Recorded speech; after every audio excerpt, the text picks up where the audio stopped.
brother out when he was down on his luck. You a sack? No. You a boss player? You a Mac? Yeah. Let me hold a couple dollars. No. Y'all still be popping y'all collars? Yeah. Stock rims on the scrape? No. Paint wetter than a lake? Yeah. Poodle in my blood? No. Bitch, I'm a thug? Yeah. You a loser? No. Winner? Yeah. Starving? No. Dinner? Yeah. You still sell dope? No. Now you cleaner than a bar dove soap? Yeah. Got a little Gouda? No. Got a thumper, got a Ruger? Yeah. You in love with the hoe? No. She bringing you the dough? Yeah. You gon' cry if she leave? No. You gon' fly overseas? Yeah. Everybody got choices. I choose to get money, I'm stuck to this bread. Everybody got choices. These bitches is choosing, I'm all in their head. Everybody got choices. Keep it 1,000 out of life that I chose. Everybody got choices. These niggas be hating, I already know, but I never go. Yep. What's up? What's up, guys? That song, it just always puts me in a good mood. That song always puts me in a good mood. Yes, get over here. Get over here. Have some coffee with us. Kimberly's down at the pool laying out. I'm getting ready to go join her. So I want to do a quick scope. If you don't follow me on Instagram, I have an account called Ask a Millionaire. I've got a few accounts on Instagram, but I've got one called Ask a Millionaire. And I just did a post called Create a Life that you don't need a vacation from. And I woke up this morning feeling exactly that way. Am I bragging? Absolutely not. You know what I'm doing? I'm celebrating. I'm celebrating life.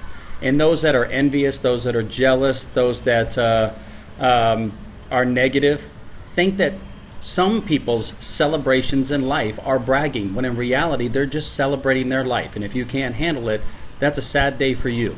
Celebrate other people's victories as well, and pretty soon, someday, they'll be celebrating yours.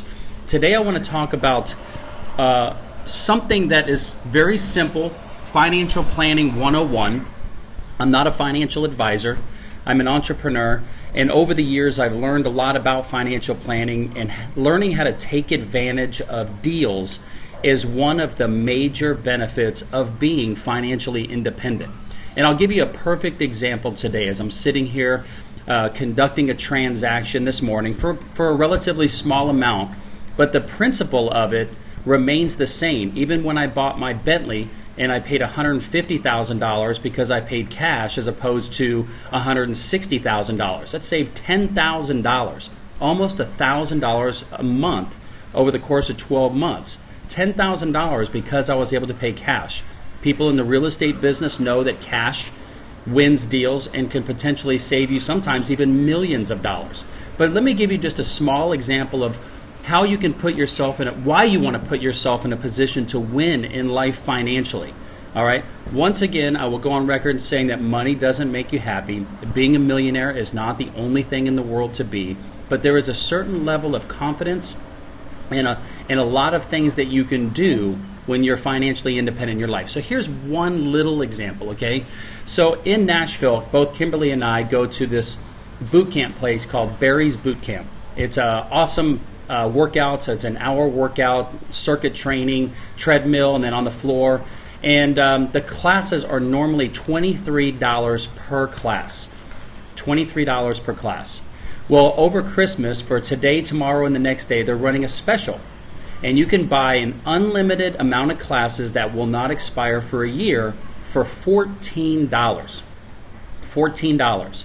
So I went on and I was going to order some classes, and I bought 50 each for Kimberly and I. So 50 classes that would normally cost $1,150. All right, that's what the normal class would be. $14 a class times 50 is only $700 for a savings of $450. $450, which is $37.50 per month that we saved. That is $37.50 for doing nothing other than what we were already going to do. It's very similar to shopping at Costco, shopping at discount wholesalers. I'll tell you guys, I remember when I didn't have a lot of money, which wasn't that long ago, and I never would have been in the position. In fact, I was in the opposite position. I was actually utilizing high interest credit cards. The mortgage that I had was a high mortgage because I had claimed bankruptcy back in 1995. I never should have bought a house in the first place at 10.5%. My car loan, and when I leased my cars, was at a high interest rate because my credit wasn't that great.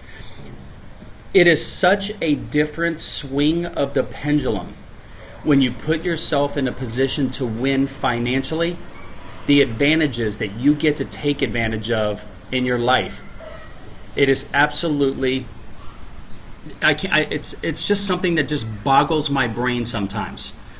I just saved $900 by being able to buy 50 sessions in advance. $900. Where somebody else is going to pay the 23 because they can't afford to buy the 50. That's how you put yourself in a position to win. So people always ask me, what are some of the things that I can do when I'm younger to invest in myself and to invest in my future? What kind of investments can I get into? Here is the best advice that I could give for you. Put that money in cash. The next time you think you need to order a drink at the bar and order a beer for $4, don't. The next time you think you need to go out and celebrate a win and spend $150 on dinner, don't. Put that money in cash and always analyze your financial statement. Analyze your debt and pay down instead of celebrating by spending, start to get into the habit of celebrating by paying down debt. The faster you pay down any high interest credit card debt that you can in your life, that's a much better investment than taking a risk trying to earn 20% in the stock market or in something else. If your interest rate on your credit card is 20% or close to it, by paying that down, you're saving that interest. It's the same thing. Pay down that debt quicker. All right? Do not go out and celebrate by spending more. Celebrate by saving more. It's a mindset. All right, and here's the thing. People always ask me, well, why did you rent out in Manhattan Beach when you're a multimillionaire?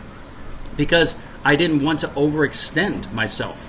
I could afford the monthly payment. I knew I was only going to be there for a couple years. I didn't want to take the risk that we'd have another real estate bubble and I would lose $1 million on my house like many people have in the real estate market. So for me, it was comfortable to rent. When why don't I drive? Why don't I fly first class every time I fly? Because I could afford it. Because by not spending that money, I'm allowing my net worth to grow. All right. So there's all kinds of decisions that have carried over in my life. Even though I'm a multimillionaire, I still don't go out and overextend and spend too much when I celebrate. I stay within my means, within my budget. And it's that same mentality. It's like I call it a broke mentality. I still have a broke mentality, even though I'm a multimillionaire. And there's a lot of self-made multimillionaires that are just like me that were afraid to lose what we've got. I talked about this last night on my scope. I'm putting a plaque on my wall that, excuse my language, but it's going to say, "Don't fuck up the last 10 years." And what that means to me is I worked 10 years building my company so that I could become a multimillionaire and become financially independent. From this day forward, I don't want to fuck it up. I don't want to put too much risk in my portfolio that I become one of those people that made millions and lost millions. That's the last thing I want to do. I worked too hard to get there. So I put myself in a position to win, and today my life is about preservation of capital. Just like a senior citizen. I'm a 45-year-old senior citizen. All right? I protect my wealth and I don't take too much risk with it. All right? So that's the way that I live my lifestyle. Now I'm just sharing my lifestyle. You can live yours however you want. However, I've seen many of my friends lose everything that they earned and had to go back to work and start all over again. And when they tell their story, the first thing they say is, it wasn't fun and they wish they wouldn't have taken too much risk.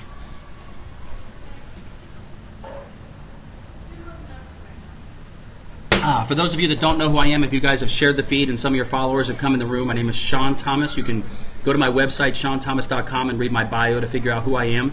I give a little bit of my life story in my bio. If you want to know how I made my money, I built up a traditional company, Uniguest, Uniguest, It was a technology company selling to hotels. I started it from scratch, built the company up to $20 million as CEO, sold the company December 13th, 2013. So I am a fresh, newly made multimillionaire. And for the last couple of years, I've taken time off to relax, rebalance my life, figure out what I wanted to do next. And on January 1st, I'm investing in a company called Smoke Cubes, smokecubes.com. Their first product is an ice cube tray meant for the glass pipe industry. You can go to smokecubes.com and check it out. And I'm going to get started on that company in January. So that's what I do. I am an investor. I'm an entrepreneur, and I'm going to get back to work starting in January. How can people take existing property and get more money from bank from more property? Develop a relationship with your banker. They'll tell you how much your properties are worth and what kind of leverage you can put on that property. If you have enough property, I would leave a bank, and I would start trying to bank with a larger facility like UBS or Goldman Sachs or one of the big boys.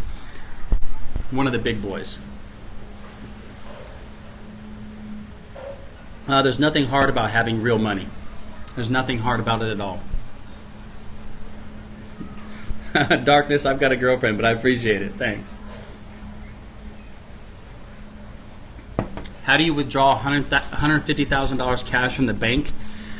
Well, I would call my banker. I've done it before. I called my banker and I said, hey, can you guys order? They have to actually order money. You go and you call them. They have to order the money because a lot of banks don't carry that much cash. And then you'll just fill out a bunch of paperwork to make sure that you're not doing anything illegal, and they'll give you the cash. It's not easy to withdraw that type of cash either. I'll tell you this: when I sold my company, I wanted to put a stack of cash of $5 million on the ground and take a picture next to it. Not even possible. I said, I've got that money in your bank. Why can't I get that in cash? And they said, we don't have that kind of cash. We can't even get that kind of cash.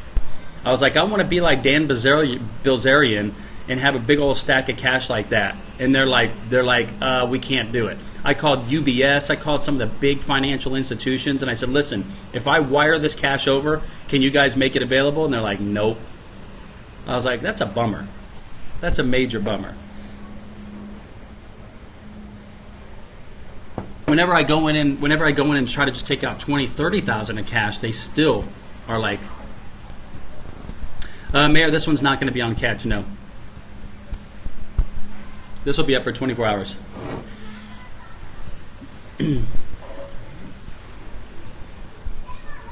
Exactly, Laura. It takes time.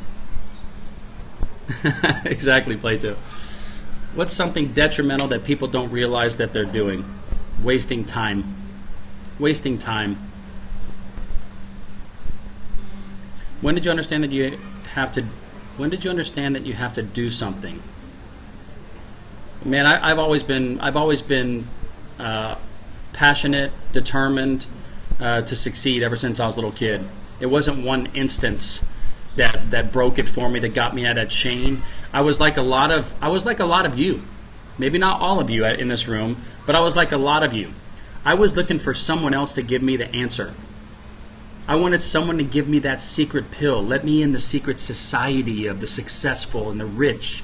Come on, just give me a break. Just give me one bit of information that I know that you don't share with anybody else. Give me that information. And I sat around and I waited and I waited and I waited. And then finally I said, nobody's giving out that information. It probably doesn't exist. I need to go out there and create it for myself. And I'm